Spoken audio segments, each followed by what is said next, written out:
అంటే ఇప్పుడు మన వాళ్ళు ఇచ్చిన ఆన్సర్ కి లైక్ అదే వాళ్ళు చెప్పిన దానికి అంటే వంశీకి ఫార్మింగ్ రాదు అనే దానికి ఆన్సర్ ఇదా? అట్లేం లేదు. ఆన్సర్ ఏం కాదు, ఫార్మింగ్ వచ్చు, నాకు వచ్చు అంటే నేను దిగి చేయడం కన్నా ఎక్కువ చిన్నప్పటి నుంచి పొలాలలో తిరగడము, బేసిక్ నాలెడ్జ్ ఉండడం వరకే తెలుసు నాకు. నేను ఏదో కూడా నేను ఇక #1 ఫార్మర్ ఇన్ ది వరల్డ్ అని నేను చెప్పుకోలేదు, నేను షో కూడా చేయలేదు. అప్పుడప్పుడు వీడియోస్ ఎందుకు చేస్తా అంటే జనాలకు మనకు ఫామ్ ఉంది చేస్తామని తెలియాలే కదా. కులోళ్ళు వాళ్ళు వీళ్ళు అందరు వీడియో చేయలేరు కదా షూట్, అందుకు నేను చేసి అప్పుడప్పుడు పెడుతుంటా అంతేగాని అక్కడ ఎక్స్పర్ట్ ని పెడుతున్నా. నేను ఒక ఎక్స్పర్ట్ ఉంటాడు, ఆయన అంతా మేనేజ్ చేస్తుంటాడు. పురుగుల మందులు అవి కొడతారు కదా దీంట్లో ఆర్గానిక్ మందులు కొడతారు, ఆర్గానిక్ పెస్టిసైడ్స్ అని ఉంటాయి. అండ్ దాంతో పాటు మనకు ఎరువులు కూడా యూరియా వేస్తారు దీంట్లో జీవామృతము, ఘన జీవామృతము ఇవన్నీ బలం కోసం వేస్తారు. సో ఇంతవరకు నాలెడ్జ్ ఉంటే చాలు, దానికి మళ్ళీ రాకెట్ సైన్స్ ఏం కాదు. ఇది వీడు చేసేది బిజినెస్. ఇప్పుడు వీడు అగ్రికల్చర్ కాదు చేసేది, అగ్రికల్చర్ రిలేటెడ్ ప్రతి ఒక్కరికి ఆర్గానిక్ ప్రోడక్ట్స్ అందియాలనే బిజినెస్. ఇప్పుడు నేను కాలేజ్ పెడుతున్నా అనుకో, నేను మ్యాథ్స్, సైన్స్, సోషల్ అక్కడ ఉన్న సబ్జెక్ట్స్ అన్ని నేను చెప్పాల్సిన అవసరం లేదు. నాకు అందరికి నాణ్యమైన చదువు అందియాలనే తాపత్రయంలో నేను ఒక కాలేజ్ పెడతా. అట్లా వీడు అందరికి నాణ్యమైన ఫుడ్ అందియాలి. డైరెక్టర్ లాగా సినిమా తీస్తున్నట్టు నాకు ఒక కెమెరామ్యాన్ కావాలి, ఒక ఎడిటర్ కావాలి, ఒక మ్యూజిక్ డైరెక్టర్ కావాలి, ఒక ఆర్ట్ డైరెక్టర్ కావాలి. ఇట్లా ఒక 4-5 మంది ఉంటే నేను సినిమా తీస్తా. రాజమౌళికి ఉన్నంత కాన్సెప్ట్స్ ఉంటాయి కదా మన దగ్గర, కానీ అట్లని ప్రతిదీ బాహుబలి సెట్ రాజమౌళి వేసుకోడు కదా, పోయి ఆ సెట్ అయినకి ఒక మనిషి కావాలి కదా. సో అట్లా చేస్తున్నా నేను, అంత అట్లా వీడియోస్ చేయడం నా ఎక్స్పర్టైజ్. నేను రకరకాల ప్లేసెస్ తిరిగి వీడియోస్ చేస్తాను. ప్రతి ఫార్మర్ దగ్గర తీసుకున్నా నేను, మంచిగా అనిపించిన వాళ్ళు. ఇక నీకు మంచిగా అనిపించిన వాళ్ళ దగ్గర కూడా తీసుకోవాలి, నువ్వు కంటిన్యూగా తీసుకోవాలంటే ఒకరి దగ్గర ఆయిల్ తీసుకున్నా, అలా కింద అంతా మట్టి వచ్చింది. అందుకు మనకు వేరే ఆర్గనైజేషన్స్ కూడా ఉన్నాయి సర్టిఫైడ్, వాళ్ళు మంచి ఆయిల్ పంపిస్తారు. అంత మట్టి తీసేసి క్లీన్ చేసి బియ్యంలో రాళ్ళు తీసేసి నేచురల్ ఫామ్ లో కొన్ని పురుగులు అయితే అవన్నీ తీసేసి పంపించే ఆర్గనైజేషన్స్ ఉన్నాయి. అట్లని బేగం బజార్ లా తెచ్చి కిరాణా షాప్ వాళ్ళు అమ్ముతారు కదా, అట్లాంటిది కాదు. మంచి ఆర్గానిక్ సర్టిఫైడ్ పీపుల్ దగ్గరనే మనం తీసుకుంటున్నాం. ఏదైతే కంపెనీస్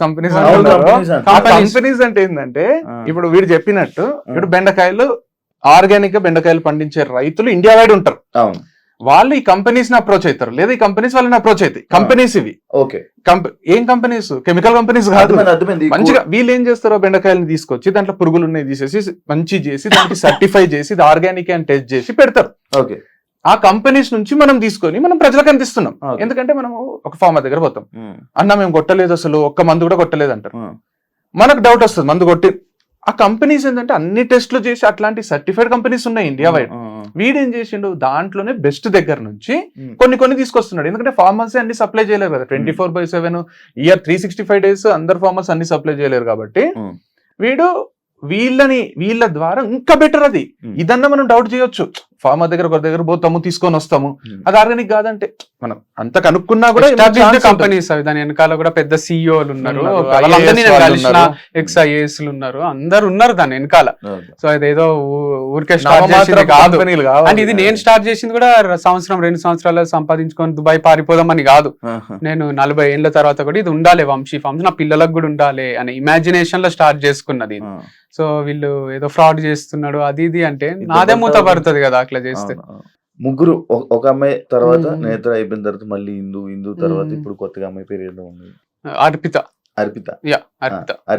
ఇప్పుడు లైక్ ఇలా అమ్మాయిలు ఎందుకు అమ్మాయిలు ఎందుకు, అమ్మాయిలు పిచ్చోడు ఇలాంటి స్టేట్మెంట్స్ అన్ని పాస్ చేస్తారు. దానికి ఇద్దరు అంటే ఇదే కాకుండా ఇందులోనే పెట్టి ఇద్దరు అన్న తమ్ముళ్ళు, ఇద్దరు తోడు దొంగలు అనేది ఒకటి ఇది పెట్టారు. దానికి మీరు ఏం సంబంధం చెప్పాలి? సో ఏది కరెక్ట్ కాదు, స్టేట్మెంట్ పాస్ చేసినంత మాత్రాన కరెక్ట్ అయిపోవు. సో చాలా పెద్ద స్టేట్మెంట్స్ అవి, అమ్మాయిల పిచ్చోడు అనడము, అంటే బూత్ ఫామ్ అనడము, అమ్మాయిల ఫామ్ అనడము. బ్రోతలోస్ నడుపుతలేం కదా, ప్రాస్టిట్యూట్స్ తో తిరుగుతలేను కదా. ఇప్పుడు అమ్మాయిల పిచ్చోడు అంటే రోజు నైట్ ఒక ప్రాస్టిట్యూట్ ని తెచ్చుకోను, ప్రాస్టిట్యూట్ దగ్గర పోయేటోళ్ళని అంటే ఒక మీనింగ్ ఉంది. లేదా అమ్మాయిలను చాలా రెస్పెక్ట్ఫుల్ పొజిషన్ లా ఒక సాఫ్ట్వేర్ కంపెనీలో మంచి జాబ్ ఎక్కిస్తారో అట్లనే బ్రాండ్ అంబాసిడర్ అని ఒకరికి జాబ్ ఇస్తున్నా. మేల్ కేటగిరీలో నేనున్నా, ఫీమేల్ కేటగిరీలో ఒకరు ఉంటే మంచిగా ఉంటది అని ఇస్తున్నా. సో అంత సింపుల్ ఉంది. వాళ్ళు కంఫర్టబులే ఉన్నారు నాతో, నేను వాళ్ళతో కంఫర్టబులే ఉన్నా. వాళ్ళకి ముందే చెప్తున్నా ఫ్రెండ్లీగానే ఉంటేనే వీడియోస్ మంచిగా వస్తాయని. ఫ్రెండ్లీ అంటే హగ్ చేసుకోవడము, సైడ్ హగ్లు ఇచ్చుకోవడము, లేదా డైరెక్ట్ పెట్టుకోవడం కాదు. నేను వాళ్ళ పర్మిషన్ లేకుండా వాళ్ళని టచ్ కూడా చేయను నేను. సో అంత మంచినే ఉంది. అండ్ దీంట్లో అమ్మాయిల ఫామ్ అంటున్నారు, ఒక హెచ్ఆర్, మా మమ్మీ, ఈ పిల్ల, ముగ్గురే అమ్మాయిలు, మిగతా 23 మంది మగ పిల్లలే ఉన్నారు. మరి అబ్బాయిల ఫామ్ కదా ఇది. సో స్క్రీన్ మీద మీ ఇద్దరు కనిపించారు అంటే ప్రమోషన్స్ లో మంచిగానే ఇప్పుడు మాకు వీడియోలు చేయడానికి వచ్చేటోళ్ళే కనిపించాలి కదా. వాళ్ళు ఎక్స్పర్ట్స్ ఏ ఉన్నారు. తనకు ముందు కెమెరా వచ్చు, ఇంతకు ముందు ఉన్న అమ్మాయి కెమెరా ఫియర్ లేదు, అంతకు ముందు ఉన్న అమ్మాయికి ఉంది, నేను తీసేసిన. అట్లా ఇప్పుడు రకరకాల అమ్మాయిలు ఎవరైతే కెమెరా ముందు మంచిగా అనిపిస్తున్నారో, మంచి చేయగలుగుతున్నారో వాళ్ళని తీసుకుంటున్నా. కానీ నాతో ఫ్రెండ్లీగా ఉండాలి, నాకేదో హెల్ప్ చేయాలి అనేది ఉద్దేశం లేదు. మీరు అడిగి పోతారు కదా, కార్లు ఎంజాయ్ చేస్తారా, మీరు అడు ఉండి ఎంజాయ్ చేస్తారా అంటే అట్లా చేయాలని కూడా సీక్రెట్ గా చేస్తా కదా నేను. వీడియో ఓపెన్ గా కెమెరా ముందుకు వచ్చి నాకు ఒక ఫీమేల్ బ్రాండ్ అంబాసిడర్ కావాలి, తనే బ్రాండ్ అంబాసిడర్, ఇద్దరం కలిసి వీడియో చేస్తామని ఓపెన్ కెమెరాకి చెప్పారు కదా ఎవరు. చేసే ఆలోచన ఉంటే కెమెరా ముందు ఇప్పుడు ఒంగోలు గిత్తల ప్రకాష్ రాజ్ ఉన్నట్టు కెమెరా ముందు మంచిగా ఉండి తర్వాత పోయి పర్సనల్ ఉన్నప్పుడు ఏదేదో చేస్తుంటాడు దాంట్లో ప్రకాష్ రాజ్ క్యారెక్టర్ అట్లుంటారు. కానీ వీడు చెప్పినవి తీసుకొని ఇప్పుడు ఏదో సీక్రెట్ కెమెరా పెట్టి బయటపడ్డ నిజాలు అనడం, వీడు చెప్పినయే ఇవే బయటపడ్డ నిజాలు. అంటే ఇప్పుడు ఒక హోటల్ ఓపెన్ చేస్తాం, రిసెప్షనిస్ట్ ని పెడతాం, ఆడపిల్లని పెడతాం, ఎందుకంటే వస్తానే పలకరించడానికి. దానికి ఒక 5 స్టార్ ఎక్కడికన్నా పోనీ లేడీస్ ఉంటారు, మంచి చీరలు కట్టుకొని ప్రజెంటబుల్ ఉండి ఎన్నో ఇంటర్వ్యూలు క్రాస్ చేసి వాళ్ళకి మంచి శాలరీ ఉంటుంది. వీడు వీడియోస్ చేస్తున్నప్పుడు ఇప్పుడు రీల్స్ చేస్తుంటారు కదా, ఆడపిల్లలకు వ్యూస్ ఎక్కువ వస్తాయా, మగ పిల్లోడికి వస్తాయా? ఒక డాన్స్ వీడియో నేను చేస్తే వస్తాయా, ఒక ఆడపిల్ల చేస్తే వస్తాయి. నేను చేస్తే ట్రోల్ అవుతా, తను చేస్తే తనకు ఎక్కడ లేని ఫాలోవర్స్ వస్తారు, చేస్తారు. కొందరు మంచి చేస్తారు, కొందరు ఎట్లా చేసినా వస్తాయి. వీడు ఇప్పుడు ఒక ప్రోడక్ట్ ని 10 మందికి రీచ్ అయితే మంచిదా, 100 మందికి రీచ్ అయితే మంచిదా అనే దాంట్లో నేను ఒక్కడిని చేస్తే 10 మందికి రీచ్ అవుతుందేమో, తనతో చేస్తే 100 మందికి రీచ్ అవుతుందేమో అని శాలరీ ఇచ్చి ఒక ఎంప్లాయ్మెంట్ కల్పించి ఇద్దరు కలిసి చేస్తే చూడడానికి ప్రెజెంటబుల్ ఉంటుంది, కొంచెంసేపు చూస్తారు, లేదా ఎవరికైనా షేర్ చేస్తారు. దాని వల్ల ప్రోడక్ట్స్ రీచ్ అయితే మంచి ప్రోడక్ట్స్ అమ్మేది ఏమి డ్రగ్స్ లేకపోతే ఇంకా కల్తీ ఏదో కాదు కదా. ఆర్గానిక్ ప్రోడక్ట్స్ ఎంతమందికి రీచ్ అయితే అంతమందికి హెల్త్ ఉంటుంది, మనకు కూడా ఇన్కమ్ ఉంటుంది. బిజినెస్ వీడు చేసేది, వీడేమి సమాజ సేవ కూడా చేస్తలేడు. వీడు ఎంత క్లియర్ గా చెప్తున్నాడు అంటే, అరే ఇద్దరు కలిసి చేస్తే ఒక సెకండ్ ఆగుతారు, అరే ఏముందో నెక్స్ట్ ఏం చేస్తారో వీళ్ళు.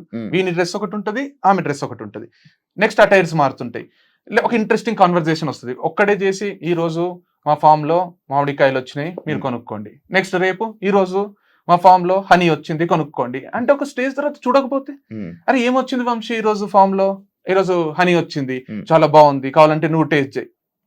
ఒక సీన్ క్రియేట్ అవుతుంది కదా సినిమాలో, ఒక సీన్ ఒక అడ్వర్టైజ్మెంట్ క్రియేట్ అవుతుంది. వీడు అడ్వర్టైజ్మెంట్ చేస్తున్నాడు కదా వీడి ప్రోడక్ట్ అని. అడ్వర్టైజ్మెంట్ చేసుకోవడానికి ఆడపిల్ల ఉంటేంది అసలు, వాళ్ళు ఎవరు? అరే వీడు ఆడపిల్లతో చేపిస్తున్నాడు, నీకేమైతుంది? ఇద్దరు కలిసి ఉంటే బాగుంటది కదా అని చేస్తున్నాడు. దానికి కూడా నువ్వు ఆడపిల్లని తర్వాత ఆడపిల్లని మారుస్తున్నావు అంటే, నెలకు ఒకరు మారుతారేమో, ఈ జాబ్ నచ్చక వాళ్ళు నచ్చక మనమే తీసేస్తాము, ఏమైతుంది? రోజు ఒకరితో ప్రమోట్ చేపించడం లేరా మార్కెట్ లో? రోజు ఒకరితో చేపిస్తే ఓకే, కానీ ఒకరితోనే రోజు చేపిస్తే నాట్ ఓకేనా? రోజు ఒకరితో చేపించడము, ఒకరితోనే రోజు చేపించడం, ఎంత తేడా ఉంది. 6 నెలలు ఉందా నీ దగ్గర? 6 నెలలు ఒకటే బ్రాండ్ తో చేపించినవా నువ్వు? ఎంత అద్భుతమైన క్యారెక్టర్ అని పోవచ్చు కదా ఇంకొక యాంగిల్ లో. 6 నెలలు ఒకరితోనేనా?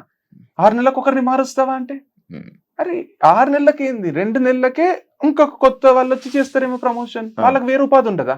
ఇప్పుడు ఎవరైతే మన వంశితం చేసిండ్రో వాళ్ళకి కూడా మార్కెట్ లో ఒక పేరు వస్తుంది, వాళ్ళకి వేరే వాళ్ళు నాకు చేయి అంటారు, వాళ్ళకి వేరే ఉపాధి, వాళ్ళకి వేరే చదువులో ఏమో ఉండయా.